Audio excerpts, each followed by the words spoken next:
یہ بالکل ایسے ہی ہے کہ ہم بیٹھے ہیں, ہم کہہ رہے ہیں کہ آئیے, اگر دوسری پارٹی کہتی کہ ہمیں نہیں آنا تو ہمارے پاس کیا سپیس رہ جاتی ہے. اور آپ کے پروگرامز میں بیٹھ کے اگر وہ, ہم نے تو کبھی نہیں کہا کہ آپ کے پاس اختیار نہیں, میں نے کبھی نہیں کہا کہ آپ کے پاس اختیار نہیں ہے, لیکن یہ کہ آپ جسے اختیار دیں اسے ایک دن دیں اور اگلے دن چھین لیں. ایک دن اسے کہیں یہ میرا وفادار ہے, یہ بات کرے گا, اگلے دن وہ بات شروع کہے تو کہیں یہ غدار ہے, بات کرتا ہے.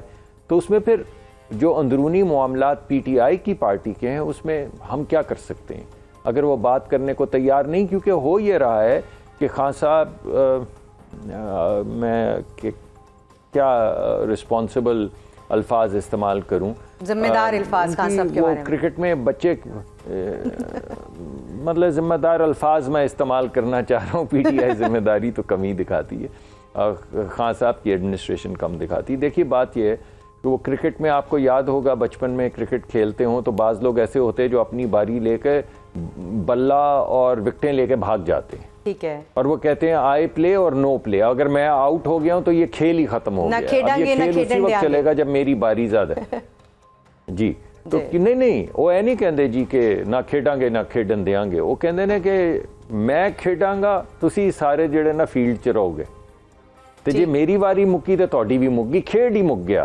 تو یہ خان صاحب کا ایک پرانا رہا ہے سلسلہ کہ اگر وہ بیٹنگ کر رہے ہیں تو بہترین ہے, سب لوگ کھلاڑی ہیں اور سب تماشائی جو ہیں وہ محب وطن ہیں, اور اگر آپ بیٹنگ میں آؤٹ ہو گئے تو اس کا مطلب ہے یہ کھیل بھی برا ہے, غیر اسلامی ہے, غیر شرعی ہے, اس کو ہونا ہی نہیں چاہیے, یہ تماشائی بھی غدار ہیں, اور یہ جو فیلڈ کے اندر کے لوگ ہیں یہ تو سب سے بڑے ٹریٹرز ہیں. تو بھائی ایسے تو نہیں ہو سکتا نا. جب آدمی بڑا ہو جاتا ہے, جب آدمی بچہ نہیں رہتا, اور سیاسی بلوغت بھی اسی کو کہتے ہیں, تو پھر وہ اس طرح کی باتیں نہیں کرتا. ایک بچہ جو 12-13 سال کا جب ایسی بات کرتا ہے تو آپ کبھی مسکرا بھی دیتے ہیں کہ بچہ ہے, شاید ناسمجھ ہے. لیکن اگر وہی بات کوئی 50 سالہ انسان کرے تو آپ بولیں گے یار تم کس طرح کے آدمی ہو, تم ایک رسپانسبل آدمی ہو, تو تم یہ کس طرح کی گفتگو کر رہے ہو. تو مجھے ایسا لگ رہا ہے کہ وہ بلوغت کے دور میں بات نہیں آ رہی, سیاسی بلوغت کے دور میں بات نہیں آ رہی, بات ابھی بھی وہی ہے. وہ آپ کو یاد ہوگا کہ ایک زمانے میں جب پی ایم ایل این کی حکومت تھی, میاں نواز شریف صاحب کی حکومت تھی, تو خان صاحب باہر وہ ٹریلر پہ کھڑے ہوتے تھے, پتہ نہیں اس کو کیا, کنٹینر پہ کھڑے ہوتے تھے. تو جب خان صاحب جب خان صاحب کو حکومت ملی, جیسے تیسے بھی ملی, جب خان صاحب کو حکومت ملی تو ہم نے سوچا کہ خان صاحب کنٹینر سے اتریں گے اور سڑک کے اکراس پرائم منسٹر ہاؤس میں چلے جائیں گے. ہمیں یہ نہیں پتا تھا کہ وہ کنٹینر لے کے پرائم منسٹر کے ہاؤس میں چلے جائیں گے. تو وہ کنٹینر سے اترے ہی نہیں ہیں. کسی کو کہا مونچھوں سے پکڑ کے کال کوٹری تک لے جاؤں گا, کسی کو بولوں گا اس کا پنکھا اتار دوں گا, یعنی حکومت کسی کو ایسے کر کے کہا میں تجھے دیکھ لوں گا, آئی جی صاحب میں تجھے چھوڑوں گا. یہ کیا بات ہے؟ چلیں اب تو خان صاحب جیل میں ہیں نا ملک صاحب, اب تو خان صاحب جیل میں ہیں, تو جیل میں بھی کنٹینر پہ لوگوں کے ہاں, میڈم لوگوں کے ہاں جیل میں کو بستر کی فرمائش ہوتی ہے, وہ کنٹینر کی فرمائش کر رہے ہیں. یہی مسئلہ ہے, وہ جیل میں بھی کنٹینر مانگ رہے ہیں, جو ان کی وہاں پہ ملاقاتیں ہوتی ہیں وہاں پہ بھی کنٹینر ہی کھڑا ہے. جتنی مرتبہ کوئی ملاقات ہوتی ہے باہر اشتعال انگیزی, ملاقات ہو تو باہر نکل کے اشتعال انگیزی ہو جاتی ہے, ملاقات نہ ہو تو باہر اشتعال انگیزی ہو جاتی ہے. ملاقات اگر ہو جائے اور کچھ لوگ اندر چلے جائیں تو ان کی آپس میں جو باہر رہ جاتے ہیں ان سے اشتعال انگیزی ہو جاتی, یعنی دونوں طرف کنٹینر لگے ہوئے ہیں. یہ اسی طرح ہے کہ پہلے وزیر اعظم کے آفس کے سامنے کنٹینر لگایا, پھر کنٹینر لے کے وزیر اعظم کے دفتر میں چلے گئے. دیکھیں اگر پی ٹی آئی یہ آپ سے مذاکرات کر رہی ہے, گزارش کر رہی ہے کہ بھائی یا ڈیمانڈ کر رہی ہے اور 8 فروری کو کہہ رہی ہے ہم سڑکوں پہ میڈم نہیں کر رہی ہے. سڑکوں پہ تو کیا نکلیں گے, اس وقت ان کی حکومت ہے کہ خیبر پختونخوا میں وہیں نکل آئیں باہر. وہاں پہ تو کوئی وفاقی حکومت نہیں, کوئی وفاقی فورس نہیں, اجازت بھی آپ نے دینی ہے, جلسہ بھی آپ نے کرنا ہے. اگر مقصد صرف پروٹیسٹ کرنا ہے تو جس جگہ پہ آپ کی حکومت ہے وہاں کریں نا پروٹیسٹ. لاکھوں کی تعداد میں, کروڑوں کی تعداد میں باہر نکل آئیں نا خیبر پختونخوا میں, خود ہی اجازت دیں, خود ہی لوگوں کی حفاظت کریں اور وہاں پروٹیسٹ کریں. تو آپ جرنلسٹ ہیں, آپ وہاں پہنچ جائیں گی, آپ کے کیمرے بھی پہنچ جائیں گے. وہاں تو پروٹیسٹ کر نہیں رہے, وہاں تو لوگ باہر نکل نہیں رہے. تو اپنی حکومت میں جہاں اپنی پولیس ہے، جہاں اپنی ایڈمنسٹریشن ہے، جہاں پہ کسی کی اجازت کی ضرورت نہیں، وہاں تو پروٹیسٹ ہو نہیں پا رہا. تو 8 تاریخ اس وقت کراچی میں ہیں جو سی ایم کے پی کے ہیں، وہ کراچی میں ہیں اور وہ یہ کہہ رہے ہیں کہ وہاں پر جو جنا گراؤنڈ ہے وہ لوگ بھر دیں گے. اور گزشتہ روز جو پی ٹی آئی کی کراچی کی قیادت ہے وہ بھی یہی کہہ رہی تھی کہ ہمیں موقع تو دیں، دیکھیں کہ اجازت مل جائے تو اس کے بعد یہ گراؤنڈ بھر جائے گا. تو آپ کو نہیں لگ رہا کہ اس وقت جو ہے وہ موبلائزیشن کے لیے وہ گھوم رہے ہیں؟ سوری دیکھیے میڈم، بات یہ ہے کہ پشاور کا کرکٹ گراؤنڈ تو وہ بھر نہیں سکتے، ہاکی گراؤنڈ نہیں بھر سکتے، تو کراچی جا کے گراؤنڈ بھرنے سے پہلے پشاور کے گراؤنڈ تو بھر لینا. سندھ کی حکومت کی جانب سے جو ان کو بڑی پذیرائی ملی، اجرک پہنائی گئی، ٹوپی پہنائی گئی، ان کو پروٹوکول مل رہا ہے، جگہ جگہ جا رہے ہیں، لیکن یہ ہے کہ جو لوگ ان کے لیے نکلنا، کیونکہ وہاں تو کوئی رکاوٹ نہیں ہے، وہاں تو نکل سکتے ہیں لوگ، لیکن ابھی ہمیں وہاں پر کوئی اتنا وہ لوگ نکلے ہوئے نظر نہیں آ رہے ہیں. تو لیکن اگر ہم پنجاب کے ساتھ اس کو کمپیئر کریں تو پنجاب میں بھی کسی نے نہیں نکلنا تھا، آپ نے کیوں روکا ان کو؟ دیکھیں میڈم، بات یہ ہے کہ مقصد ڈیمنسٹریشن نہیں ہے، مقصد اشتعال انگیزی ہے. ٹھیک. جب ان کے پرانے چیف منسٹر، یہ تو بھلے نئے چیف منسٹر آئے ہیں، انہوں نے ابھی تک 1-2 باتیں کی ہیں ذرا سخت، لیکن پرانے چیف منسٹر تو کہتے تھے میں آ رہا ہوں اور میں جیل توڑ کے قیدیوں کو لے جاؤں گا. تو وفاق کے اوپر کیا مقرر نہیں ہے کہ کوئی شخص یہ کہے کہ میں جیل توڑ کے قیدیوں کو لے جاؤں گا تو اسے روکے؟ یہ وہ کوئی تھیوریٹیکلی نہیں کہہ رہے ہیں، اور میں بھی آپ کو تھیوریٹیکلی نہیں کہہ رہا ہوں کہ وہ کہیں ایسا کر نہ جائیں. 9 مئی پہ انہوں نے کور کمانڈر کا گھر جلا کے دکھایا، 9 مئی پہ انہوں نے جی ایچ کیو پہ حملہ کرنے کی کوشش کر کے دکھائی، 9 مئی پہ انہوں نے قلعہ جو تھا جس میں فوج کے وہ تمام اسلحہ پڑا ہوا تھا خیبر پختونخوا پہ، اس پہ حملہ کر کے دکھایا. 9 مئی انہوں نے سرگودا کی بیس کے اوپر جہازوں کو آگ لگا کے دکھائی. اس کے بعد جب وہ اسلام آباد آئے تو انہوں نے پولیس والوں کو گولیاں مار کے شہید کر کے دکھایا، اور ان کے بھی لوگ زخمی اور شہید ہوئے. جب حکومت میں دنیا میں کہیں بھی پولیس پہ آپ فائرنگ کریں گے تو آپ کے خیال میں اگر ہمیں پولیس پہ گن نکالیں یا فائر کریں تو جواب کیا ملے گا؟ ٹھیک ہے، میرا خیال ہے کہ 9 مئی مقدمات جو ہیں وہ اس وقت عدالت میں ہیں اور ان کو سزائیں جو ہیں وہ بڑی تیز رفتاری کے ساتھ مل رہی ہیں، اور وہ آپ بھی دیکھ رہے ہیں اور ہم بھی دیکھ رہے ہیں. لیکن اس میں میرا ایک سوال ایڈ کر لیجئے گا کہ دیکھیں وزیر اعظم کی جانب سے مخلصانہ، بھی آپ نے بھی تذکرہ کیا کہ مخلصانہ جو ہے وہ پیشکش کی گئی ہے کہ مذاکرات کے لیے تیار ہیں، اسپیکر قومی اسمبلی کہہ رہے ہیں، سینئر لیڈرشپ کہہ رہی ہے، لیکن اس کے بعد جو ہے وہ ان کی طرف سے اگر یہ ڈیمانڈ آ رہی ہے کہ مائنس عمران خان مذاکرات نہیں ہو سکتے کیونکہ وہ ان کے پارٹی کا ہیڈ ہے، تو عمران خان کو ایڈ کر کے مذاکرات کرنے کے لیے حکومت کو تو کسی کی اجازت کی ضرورت نہیں ہے نا. تو معاملات اگر سیٹل ہی کرنے ہیں، بہتر ہی کرنے ہیں، تو وائی ناٹ ڈو دیٹ؟ دیکھیے کسی کو کوئی اعتراض نہیں، مگر عمران خان کے اوپر جیل کی بندش ہے. وہ قیدی ہیں جنہیں سزا ہو چکی 8-10 سال کی. آپ کسی ایسے شخص کی بات نہیں کر رہی جس کا مقدمہ چل رہا ہے، تو سب کو اجازت دے دیجئے جتنے قیدی ہیں. جو محمد خان ڈاکو بھی آپ نے بند کیے ہوئے ہیں، جو چوری چکاری میں بھی پکڑے ہوئے ہیں، سب کو اجازت دے دیں پھر کہ وہ باہر نکلیں، وہ مذاکرات کریں، وہ اب گھر کے امور جو ہیں ان کو سیٹل کریں. بات یہ ہے کہ جو آپ کے اوپر سزا ہونے کے بعد کی بندش ہے میڈم، وہ تو قانون کے مطابق وہ تو رہے گی.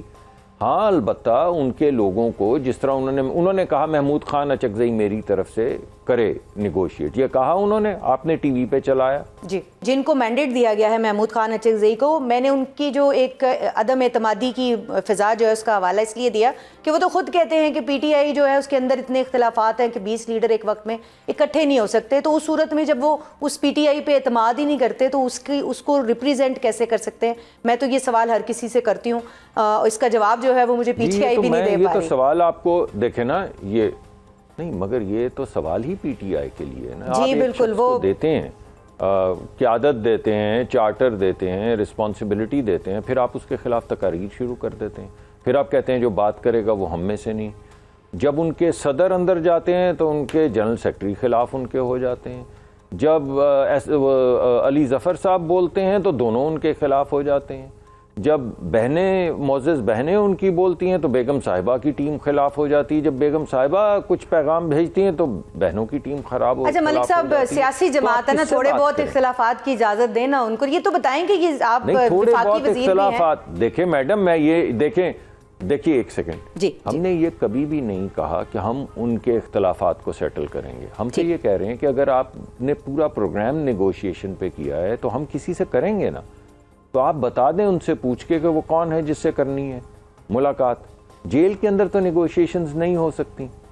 اچھا آخر میں مجھے یہ بتائیے گا ملک صاحب, وہ 0.%. جی آخر میں مجھے یہ بتائیے گا کہ اپوزیشن لیڈر کیا محمود خان اچکزئی کو حکومت لگانے جا رہی ہے, نہیں لگانے جا رہی, کیونکہ انہوں نے تو نامینیٹ کر دیا ہے. تو ایک پارلیمان, آپ بھی پارلیمان میں ہوتے ہیں, ہم وہاں پر سالوں سے کور کرتے ہیں, آپ کو دیکھتے ہیں, پارلیمانی اقدار ہیں, تو کہیں پر اپوزیشن لیڈر نہ لگانے والا سلسلہ تو اس سے پہلے کبھی دیکھا ہی نہیں. بڑا انوکھا سا سلسلہ ہے. تو لگا دیں جن کو وہ کہہ رہے ہیں کہ لگانا ہے ہم نے اپوزیشن لیڈر. جی مگر وہ تو انہوں نے نیگوشیشن کے لیے بھی مقرر کیا, پھر اس کے بعد کیا حال کیا. بھائی کوئی فیصلہ تو ہو جائے. جس دن لگانے چلیں گے وہاں پہ تحریک شروع ہو جائے گی, وہاں پہ 3 لوگ انہی کے کھڑے ہو جائیں گے اسمبلی کے اندر. تو ہونے دینا, تو ان کا اختلاف ہوگا, لیکن آپ یاد کریں گے, آپ بھی دیکھیں گی. جی دیکھیں حکومت ضرور اس پہ میں اسپیکر صاحب سے بات کر کے آپ کو ضرور بتاؤں گا. مجھے ان کا نقطہ نظر نہیں پتا کہ اس میں کیا قباحت ہے. اچھا آخر میں ایک سوال آپ کی منسٹری سے متعلق ضرور کرنا چاہوں گی کہ آپ نے دیکھا کہ اس وقت درختوں کی کٹائی کے اوپر ایک طوفانی بدتمیزی جو ہے وہ مچا ہوا ہے, اور وہ درخت جو ہیں وہ ہزاروں کی تعداد میں کاٹے گئے ہیں. کبھی CDA کو جو ہے وہ درختوں کا قاتل قرار دیا جا رہا ہے, کبھی حکومت کو جو ہے وہ انہی الفاظ سے جو ہے وہ یاد کیا جا رہا ہے. تو آخر اس کا حل کیا دیکھ رہے ہیں آپ آگے؟ دیکھیے بات بڑی سیدھی. پہلے تو میں شکریہ ادا کرتا ہوں جو پبلک انٹرسٹ میں یہ آواز اٹھاتے ہیں. ہمارے بہت سے صحافی دوست ہیں, میرے قریبی دوست, جنہوں نے بہت کرٹیک کیا اور میں نے اس کو مثبت جانا. میں یہ سمجھتا ہوں کہ جس نے بھی ہمیں کرٹیک کیا اچھا کیا. انہوں نے ایک پبلک ایشو جو ہے اسے سامنے لے کر آئے. دیکھیے جب 1960 میں اسلام آباد بنا تو یہاں پہ برق رفتاری سے گرینری اگانے کے لیے پیپر ملبری, جسے ہم جنگلی شہتوت کہتے ہیں, وہ لگائے گئے, کیونکہ بڑی تیزی سے پھیلتے ہیں اور ان کی جڑیں اندر ہی اندر اتنی پھیل جاتی ہیں کہ ان کو ہٹانا بھی بہت مشکل ہو جاتا ہے. وہ لگ تو گیا, مگر اس کے ذریعے اس وقت یہ گمان میں نہیں آیا کہ اس کے ذریعے جو پولن نکلتا ہے وہ پولن الرجیز جو ہیں ان کو ایکسیسبیٹ کرتا ہے. ایستھما جو ہے اس کو برا حال, ان پیشنٹس کا برا حال کرتا ہے. اب جو ملک صاحب ہم نے گزشتہ روز بھی اس کے اوپر ایک سیگمنٹ کیا تھا. ایک سیکنڈ میں آپ سے ایز اے وزیر یہ جاننا چاہتی ہوں کہ آپ کی گزشتہ روز ایک بریفنگ بھی ہوئی ہے, بڑی ڈیٹیل, آپ نے تمام اداروں سے بریفنگ لی بھی ہے اور ان کو انسٹرکشنز بھی دی ہیں. تو میں آپ سے صرف یہ جاننا چاہ رہی ہوں کہ اب وے فارورڈ کیا دیا ہے آپ نے CDA کو, وے فارورڈ کیا دیا ہے آپ نے جو ہے وہ اس ادارے کو جو ذمہ دار ہے؟ جی دیکھیں ہم نے 2 باتیں کہی ہیں. ایک تو وہ درخت اکھاڑے جا رہے ہیں جس سے لوگوں کی زندگیوں کو خطرہ ہو رہا ہے, اس کے علاوہ کوئی درخت نہیں اکھاڑا جا رہا. ٹھیک نہیں, ایسا نہیں ہے, یہ مجھ سے غلط بات ہو گئی. جی پرائمریلی 2 مختلف کیمپینز چل رہی ہیں. ایک وہ درخت اکھاڑے جا رہے ہیں جو مضر صحت ہیں, اور یہ میں آپ کو گارنٹی کرتا ہوں کہ جہاں پہ ایک درخت اکھاڑا جا رہا ہے وہاں پہ کم از کم, میں کم از کم کا لفظ کے استعمال کر رہا ہوں, 3 درخت لگائے جائیں گے. یہ 10 بھی ہو سکتے ہیں. اور یہ آپ کو ابھی اسپرنگ کیمپین میں نظر آئے گا, اور میں آپ کو دعوت دوں گا کہ آپ میرے ساتھ چلیں, اور ہر وہ جگہ جہاں پہ یہ درخت جو مضر صحت ہیں, جن سے ایستھما پھیلتا ہے, الرجی ہوتی ہے, ان میں سے ہر درخت کے بدلے میں 3 سے زیادہ درخت لگائے جائیں گے. اور ہم اپنی ٹیم کو CDA کے علاوہ, CDA تو کہہ رہی ہے ہم 3 سے زیادہ لگائیں گے. میں نے کل اس ڈائریکشنز دی ہیں کہ 3 تو وہ لگائیں گے, آپ کتنے لگائیں گے؟ آپ کا ایک نیشنل پروگرام ہے درخت لگانے والا. تو میں آپ کو یقین دلاتا ہوں کہ اس مرتبہ کیمپین میں خود سٹیئر ہیڈ کروں گا, اور آپ خود دیکھیں گی کہ ہر درخت جو اکھڑا ہے اس کی جگہ 3 سے 10 درخت لگیں گے. اسلام آباد کا جو ماسٹر پلان ہے اس کو وائلیٹ نہیں کیا جا رہا. اب وہ راستہ بنانے کے لیے اگر کوئی درخت اکھاڑا جا رہا ہے یا کمیونٹی میں اکھاڑا جا رہا ہے, کیونکہ اگر آپ کے ماسٹر پلان میں کچھ ہو بھی اور آپ وہاں پہ درخت نہ اگائیں تو وہاں پہ جھاڑ اگائے گا. تو وہاں پہ بھی جتنے درخت اتارے جا رہے ہیں, پہلی کوشش تو یہ ہوتی ہے کہ ان کو ریپلیس کیا جائے, یعنی جڑوں سے نکال کے کہیں اور لے جا کے پلانٹ کیا جائے. مگر جہاں سے درخت اکھاڑے جا رہے ہیں وہاں پہ بھی نئے درخت لگیں گے, اور یہ وہ درخت املتاس کے ہوں گے یا دیگر جو پائنز کے ہوں گے جن پہ بلبلیں بیٹھتی ہیں, جن پہ طوطے بیٹھتے ہیں, جن کے ارد گرد جگنو گھومتے ہیں. یہ باہر سے آئے ہوئے امپورٹڈ درخت جن کی وجہ سے صرف پولن پھیلتا ہے اور صحت کا نقصان ہوتا ہے, اور ہمارے پرندے اڑ جاتے ہیں, بلبل کی آواز نہیں آتی, وہ ہرے طوطے جو ہیں وہ اڑ جاتے ہیں, کوئی جگنو ختم ہو جاتے ہیں, تتلیاں نظر نہیں آتی. ان کو ختم کر کے یہاں کے علاقائی جو درخت ہیں وہ ہر جگہ پہ لگائے جائیں گے، یہ میرا آپ سے وعدہ ہے۔ بہت بہت شکریہ مصدق ملک صاحب، آپ ہمارے ساتھ رہے۔ ان کی جانب سے جو نقشہ اسلام آباد کا کھینچا گیا ہے، میں تو کہیں کسی خوابوں کی دنیا میں چلی گئی تھی، اگلے 10 سال میں شاید یہ والا اسلام آباد ہمیں دکھائی دے۔ Let's hope for that. سیاسی محاذ کے اوپر ان کا یہی کہنا ہے کہ جو ایک عدم اعتمادی کی فضا ہے وہ بنیادی وجہ ہے کہ نہ مذاکرات کہیں شروع ہو پا رہے ہیں اور نہ کہیں جو ہے وہ آگے بڑھ پا رہے ہیں۔ ایران میں حکومت مخالف احتجاج جو ہے وہ شدت اختیار کر چکا ہے، کئی اموات کی اطلاعات بھی موصول ہو رہی ہیں۔ ایران میں اس کشیدہ صورتحال کے باعث آج پاکستان کی وزارت خارجہ نے پاکستانی شہریوں کے لیے ٹریول ایڈوائزری جاری کرتے ہوئے ایران کے غیر ضروری سفر سے گریز کرنے کی ہدایات بھی جاری کر دی ہیں۔ اب ایران میں موجود پاکستانی اس وقت کس حال میں ہے اور ایران میں پاکستانی سفارت خانہ اس وقت اپنے شہریوں کے لیے کیا کردار ادا کر رہا ہے، یہ سب جاننے کے لیے ہمیں جوائن کر رہے ہیں آج ایران میں موجود پاکستانی سفیر مدثر ٹیپو صاحب۔ بہت شکریہ مدثر ٹیپو صاحب، آپ نے ہمیں جوائن کیا۔ السلام علیکم۔ جی السلام علیکم۔ جی بہت بہت شکریہ، آپ نے بڑی ایک سینسٹیو اس وقت پوزیشن ہے وہاں میں، خاص طور پہ تہران میں جہاں بیٹھے ہوئے ہیں، اور اس دوران آپ نے ہمیں جوائن کیا۔ تھینک یو سو مچ۔ آپ یہ بتائیے کہ سینسٹیوٹی اس وقت بہت زیادہ ہے، تو اس وقت مجموعی طور پر آپ وہاں پر سفارت خانہ اس کے اطراف میں مجموعی طور پر ایران میں جتنے بھی ہمارے سفارت خانے ہیں وہاں پر صورتحال جو ہے وہ کنٹرول میں ہے؟ جی شکریہ۔ میں ابھی اپنی ایمبیسی کے اندر بیٹھا ہوں جی، ڈاؤن ہے تقریباً پچھلے 20-22 گھنٹے سے، تو کمیونیکیشن کا ایک ہیوج ایشو ہے، اور لیکن ہم انسٹاگرام پہ اویلیبل ہیں، ہم فیس بک پہ اویلیبل ہیں، ہمیں کالز آئی ہیں۔ 40 پاکستانی اسٹوڈنٹس ہیں، وہ ڈفرینٹ سٹیز سے آئے ہوئے تھے، ان سے وہ ہم تک پہنچے، ہم نے انہیں رابطہ کر کے بتایا ہے کہ ان کے لیے کیا بہتر طریقہ ہے۔ تو کل وہ مشہد سے واپس لاہور کی فلائٹ لے رہے ہیں۔ پاکستانی کمپنیز کچھ آئی ہوئی ہیں، انہیں ہم نے گائیڈ کیا ہے۔ کچھ پاکستانی آنا چاہ رہے تھے، پاکستانی کمپنیاں آنی ہوئی، ان کو بھی گائیڈ کیا ہے۔ ہم نے بتایا کہ وزارت خارجہ نے ایک بڑی امپورٹنٹ ٹریول ایڈوائزری ایشو کی ہے، اس کو دیکھیں، اس کو ایڈہیئر کریں۔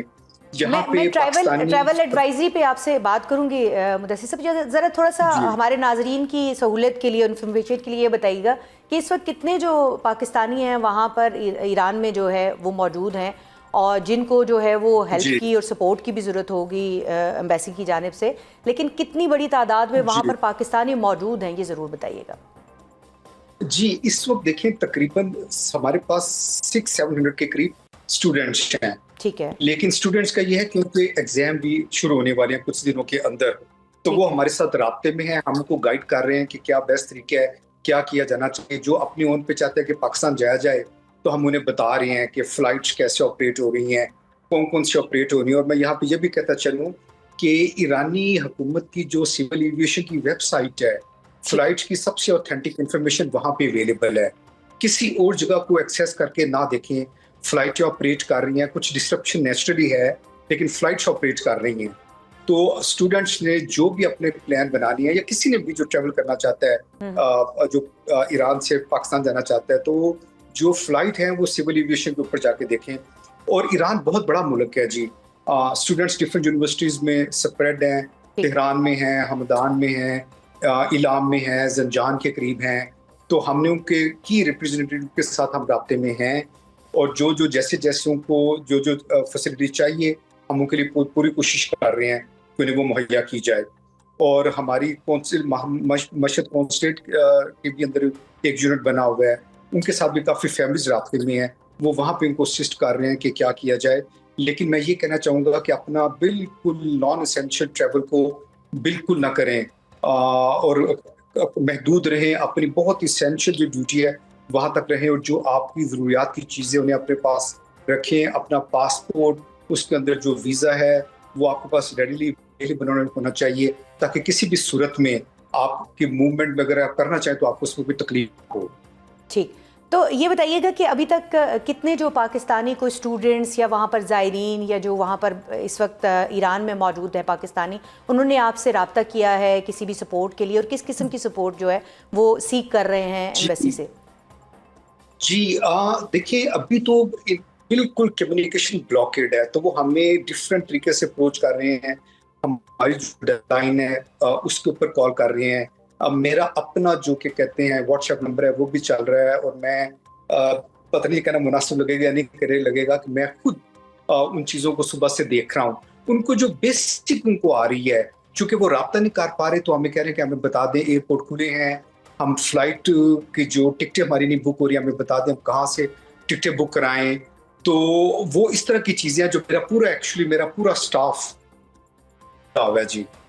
تو پرنسپل ان کا یہ ہے کہ پاکستان کس طرح جلدی سے جایا جا سکتا ہے جو جانا چاہ رہے ہیں. ٹھیک ہے, یعنی بہت بڑا ظاہر ہے ایک کرائسس ہے اس وقت, سچویشن جو ہے وہ یہاں پر وہاں پر جو ہے وہ لوگوں کے لیے غیر یقینی ہے. تو ایسے میں سب کی کوشش ہوتی ہے کہ سفارت خانہ ان کو فوری طور پہ جو ہے وہ ریلیف دے دے, لیکن سفارت خانے کے اندر جو لوگوں کی تعداد ہوتی ہے وہ بہت کم ہوتی ہے, اور باہر جو سائلین ہوتے ہیں ان کی بہت بڑی تعداد ہوتی ہے. تو مشکل ہو رہا ہوگا آپ کو ان دونوں کو جو ہے وہ ٹیکل کرنا سچویشن کو ایسے میں. جی, زائرین بھی آئے ہوئے ہیں, کل کچھ زائرین کی ہمیں کالز آئی ہیں, ہم نے انہیں بھی گائیڈ کیا. اور نیچرلی ایران بہت بڑا ملک ہے اور پورے ایران کے اندر ہمارا ایمبیسی اور 2 اور یونٹس ہیں. زاہدان تو بالکل پاکستان کی سائڈ پہ ہے, اور وہاں پہ حالات ایکچولی بالکل وہ جو مین یہاں پہ ایشو چل رہے ہیں وہ تہران کے اندر اور جو نیئر بائی ایریاز ہے وہاں پہ ہے, یا کچھ بارڈر ایریاز کے اوپر ہیں. جی یہ ایشو ہے, لیکن پھر بھی ہم کمیٹیڈ ہیں, ہماری حکومت ہمارے ساتھ ٹوٹل رابطے میں ہے. اسلام آباد ہماری فارن منسٹری کے ساتھ ہمارا 24 گھنٹے کا رابطہ ہے, اور ہم اپنے وسائل کے مطابق ہم سارے اپنی عوام کے لیے حاضر ہیں جی. اچھا, ایک آخری سوال, میں آپ کو بہت دیر جو ہے وہ یہاں پر روکوں گی نہیں, کیونکہ مجھے اندازہ ہے کہ وہاں پہ آپ کا وقت بہت قیمتی ہے, اس وقت آپ بہت پھنسے ہوئے ہیں. صرف یہ بتائیے گا کہ جو آپ کہہ رہے ہیں کہ بلاکڈ ہے, یہ بھی خبریں آ رہی ہیں کہ وائی فائی نہیں چل رہا ہے وہاں پر, جو اس وقت کمیونیکیشن سسٹم ہے, جو ٹرانسپورٹ سسٹم ہے وہ بھی نہیں چل رہا ہے. تو جو پاکستانی آپ سے رابطہ کرنے کی کوشش کر رہے ہیں وہ نہیں پہنچ پا رہے ہیں, تو وہ کس طرح سے رابطہ کریں؟ What are the best ways, ایک بار پریسائسلی وہ بتا دیجیے گا پلیز. اس وقت ایز آف ناؤ بیسٹ رابطہ ہے لینڈ لائن پہ کرنے کا, ٹھیک, کیونکہ ان کے پاس انٹرنیٹ کی ایکسیس ہی نہیں ہے, تو وہ باقی چیزوں پہ ہم تک رابطہ نہیں کر سکتے. اب جو لوگ پاکستان میں ہیں یس وہ ہم سے رابطہ کر پا رہے ہیں, جو ایران کے اندر ہے وہ ہم سے رابطہ نہیں کر پا رہے. تو ایک طریقہ یہ ہے کہ جو پاکستان میں لوگ ہیں وہ ہم سے رابطہ کریں, اور کسی صورت میں بھی اگر تھوڑی دیر بعد ان کا اپنے بچوں سے اپنی فیملی سے رابطہ ہو جاتا ہے تو وہ ان کو بتا سکتے ہیں. اس وقت لینڈ لائن پہ, اور وہ بھی ایران کے اندر سے, باہر سے لینڈ لائن ابھی کنیکٹ نہیں ہو رہی ہے. اگر آپ باہر سے ایمبیسی کے نمبر پہ کال کریں گے تو ابھی اس کے اندر بڑی ڈسٹرپشن آ رہی ہے جی. بہت شکریہ مدثر ٹیپو صاحب, پروگرام میں آپ نے جو ہے وہ وقت نکالا. ناظرین, ایران کی صورتحال آپ نے جانی, کس طرح سے جو ہے وہ وہاں پر کشیدگی جو ہے وہ بڑھ رہی ہے. جو ٹیلی فون نمبرز رابطے کے لیے پاکستانی سفارت خانے کی طرف سے جاری کیے گئے ہیں وہ ہم اپنی ٹیلی ویژن سکرینز پر آپ کے لیے جو ہے وہ دکھاتے رہیں گے تواتر کے ساتھ, تاکہ اگر کسی کو بھی اس نمبر کی ضرورت ہو تو وہ آسانی کے ساتھ وہ ڈائل کر سکے. ایران میں مسلسل بگڑتے حالات, پاک سعودی دفاعی معاہدے میں ترکیہ کی دلچسپی, اور پاک افغان تعلقات پر بات کرنے کے لیے ہمارے ساتھ موجود ہیں سابق سفیر آصف دورانی صاحب. السلام علیکم, ویلکم ٹو دی شو. جی وعلیکم السلام. آصف دورانی صاحب, یہ جو ہے جس کا میں ذکر کر رہی تھی, سارے خطے میں آپ نے سرو کیا ہوا ہے, چاہے ایران ہو, چاہے افغانستان ہو, چاہے UAE ہو. تو اس وقت اس خطے میں ہم دیکھ رہے ہیں کہ ایران میں کشیدگی جو ہے وہ بہت بڑھ رہی ہے, لوگ سڑکوں پر ہیں, احتجاج کر رہے ہیں. تو کیا صورتحال مجموعی طور پر آپ اس کو کیسے ڈیکوڈ کریں گے؟ دیکھیے ایران میں اس وقت جو کچھ بھی ہو رہا ہے وہ بہرحال اس میں ایکسٹرنل فیکٹر خاصا انوالو. ایران پہ فرام ڈے 1 سینکشنز لگی ہوئی ہیں 79 سے, اور ایران کے ساتھ بزنس کرنا جو ہے وہ مشکل ہو گیا کیونکہ امریکن سینکشنز ہیں, اور یہ ایک میجر فیکٹر بنا ہے. اب جو اس وقت پروٹیسٹ ایران میں شروع ہوئے ہیں اس کا محرک بھی جو ایران کی کرنسی ہے اس کا اچانک فال ہے. یعنی وہ ان کا تومان جو ہے وہ 1,42,000 روپے فی ڈالر پہ چلا گیا ہے. جی, یہ آج سے 6-7 سال پہلے کوئی 25,000 تومان ڈالر ہوتا تھا. آپ امیجن کر سکتے ہیں تقریباً 5-6 ٹائمز ایک کرنسی کا ڈکلائن, اور پھر اس کے ساتھ ہی جو ہے اس سے جو انفلیشن بڑھا ہے اس نے لوگوں کی پرچیزنگ پاور بالکل نہ ہونے کے برابر کر دی. ایک بہت بڑا چیلنج ہے. بالکل. اس لیے اس وقت جو یہ خاص کر یہ ہنگامے ہوئے یہ مہنگائی اور فساد بازاری کے خلاف ہے, اور اس میں لوگوں کے جو انکمز ہیں ڈسپوزیبل انکمز وہ آلموسٹ نل ہو گئی, نہ ہونے کے برابر ہے. یہ ایک انریسٹ ہے. اس کی یہی وجہ ہے کہ پریزیڈنٹ پزشکیان نے بھی بڑے اس معاملے میں تعامل کا مظاہرہ کرتے ہوئے یہ کہا ہے کہ یہ لوگوں کا حق ہے احتجاج کرنا. البتہ ایران کے اندر جو پرابلم یہ ہے کہ بہرحال وہاں پہ ایک ریولیوشنری سسٹم قائم ہے پچھلے 47 سال سے. ٹھیک ہے. تو اس کے اپنے طرز طریقے ہیں سچویشن کو کنٹرول کرنے کے یا اپوزیشن کو کنٹرول کرنے کے. تو اس پہ کرٹیسزم جو ہے وہ ہوتا رہا ہے اور اب بھی ہو رہا ہے. جی درانی صاحب، ایرانی وزیر خارجہ جو ہیں ان کی جانب سے یہ بیان جو ہے وہ سامنے آیا ہے اور وہ یہ کہتے ہیں کہ اسرائیل اور امریکہ جو ہے وہ براہ راست انوالو ہیں اس سارے پروسیس کے اندر جو انریسٹ اس وقت ایران میں موجود ہے. تو ان کی آفیشیل سٹیٹمنٹ ایک سامنے آ جانا اور اس کے بعد آپ اس ساری صورتحال کو کیسے دیکھتے ہیں؟ نہیں، اس میں امریکہ اور اسرائیل اس میں کوئی شک نہیں ہے، وہ انوالو ہیں. اور وہ جو جون میں اسرائیل نے اٹیک کیا وہ 12 دن کی جو جنگ تھی، اس کے بعد آخر میں امریکہ نے جس طرح سے ایران کی 3 نیوکلیر فیسلٹیز کو ٹارگٹ کیا ناتانز، فورڈو اور اصفہان میں. ٹھیک ہے. تو یہ اسی کا ایک تسلسل ہے کہ مزید پابندیاں لگی ہیں. اب ایران کا آئل جو جا رہا تھا اس پہ بھی انہوں نے انٹرڈکٹ کرنے کی کوشش کی ہے امریکنز نے. تو یہ یقیناً ایران کے لیے ایک مشکل مرحلہ ہے. ایران کے پاس وسائل کی کمی نہیں ہے، لیکن امریکن سینکشنز کی وجہ سے ایران آج جو صورتحال ہے ان کو بھگت رہا ہے. جی ایران کی جانب سے ایک جو اعلامیہ جاری کیا گیا گزشتہ 1-2 روز کے اندر، اور اس میں یہ بات کہی گئی ہے کہ وہ امریکہ کو مورد الزام ٹھہراتا ہے ایران، اور انہوں نے حملے کی بات بھی کر دی ہے. تو آپ کو یہ جو ایک ان کی تھریٹ ہے ایران کی جانب سے، یہ کتنی خطرناک لگتی ہے؟ کیونکہ پاکستان بھی ایک جو ہے وہ رول پلے کرتا رہا ہے معاملات کو بہتر کرنے کے لیے ایران اور امریکہ کے درمیان، اور ماضی قریب میں ایسی بہت ساری کوششیں آپ کے علم میں بھی ہوں گی. تو یہ بتائیے گا کہ اب پاکستان کیا رول پلے کر سکتا ہے، اور یہ تھریٹ جو ہے اس کو آپ کتنا تھریٹننگ دیکھتے ہیں؟ دیکھیے، یہ پریزیڈنٹ ٹرمپ نے پہلے تھریٹ کیا ہے کہ وی آر لوڈڈ. جی وہ اب ایران ظاہر ہے ایران اس کا جواب دے گا، یا وہ سفارتی سطح پہ بھی وہ یہ بات کریں گے. پاکستان کے رول کی بات ہے تو پاکستان تو اپنے جو ہے خدشات کا اظہار کرتا رہا ہے، اور پاکستان نے یہ مینٹین کیا ہے کہ جو سیاسی اور جو سفارتی پرابلمس ہیں ان کو سفارتی ذریعے سے حل ہونا چاہیے. امریکہ نے جو وینزویلا میں کیا ہے اس سے یہ اب اس وقت ایک خطرے کی گھنٹی بج گئی ہے کہ اب پریزیڈنٹ ٹرمپ کا اگلا ہدف کیا ہوگا. اس لحاظ سے بھی ایک تشویش کی لہر تو ہے، اور اس میں ہمیں خاص کر یہ جو امریکن میکنیشن ہے، یہ اسرائیلی جو کھیل کھیل رہے ہیں اس سے بچ کر رہنا ہوگا، اور ہمیں اپنے سولیڈیرٹی کا اظہار اپنے نیبرز کے ساتھ اور اسلامک کنٹریز ان کے ساتھ ہونا چاہیے. میرے نزدیک تو یہ ہے کہ اگر امریکہ کی طرف سے کوئی ہوتا ہے تو OIC کا ایمرجنسی میٹنگ اس میں بلانا چاہیے.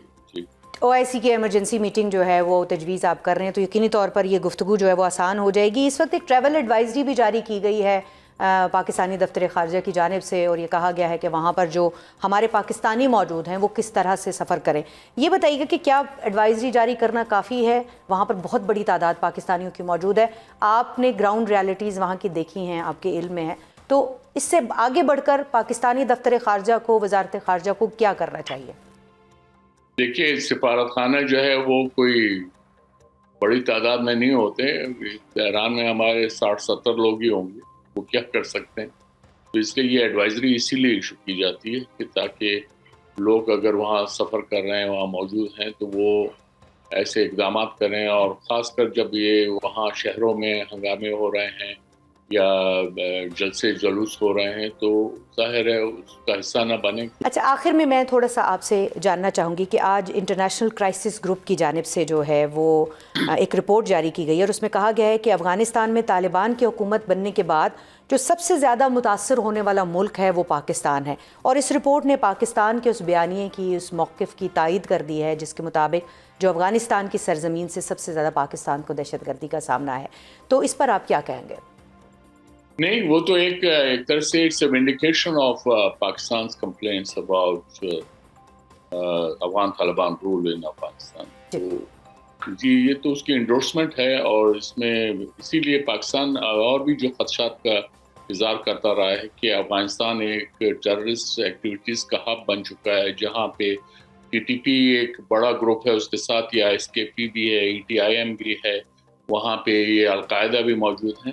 تو میں خود ان خطرات کا اظہار کرتا رہا ہوں. مجھے خطرہ یہ ہے کہ کہیں ایک اور 9/11 جیسی صورتحال پیدا نہ ہو جائے. بہت شکریہ امبیسڈر صاحب آپ نے آپ کے قیمتی وقت کے لیے. امبیسڈر آصف درانی صاحب ہمارے ساتھ موجود تھے، اور ان کی جانب سے ایک خصوصی جو OIC کا اجلاس ہے وہ بلانے کی تجویز دی گئی ہے ایران کے میٹر کے اوپر، اور باقی جو ہے وہ ایران میں جو پاکستانی وہاں پر موجود ہیں ان کے حوالے سے بھی بڑی تفصیل کے ساتھ انہوں نے بتایا کہ ان کی حفاظت کے لیے، ان کی سہولت کے لیے ان کو کس طرح سے جو ہے وہ ایران میں موجود پاکستانی سفارت خانہ جو ہے اس کے ساتھ بات کرنی چاہیے. تو یقینی طور پر ہم بھی ایران ہمارا مسلم برادر ملک ہے، تو پاکستان کے تمام جو شہری ہیں، پاکستان کے رہنے والے تمام جو لوگ ہیں وہ ایرانیوں کے ساتھ، ایران کے باسیوں کے ساتھ جو ہے ان کی ہمدردیاں موجود ہیں. یہاں پروگرام کا وقت ختم ہو جاتا ہے. اجازت دیجیے. اللہ حافظ.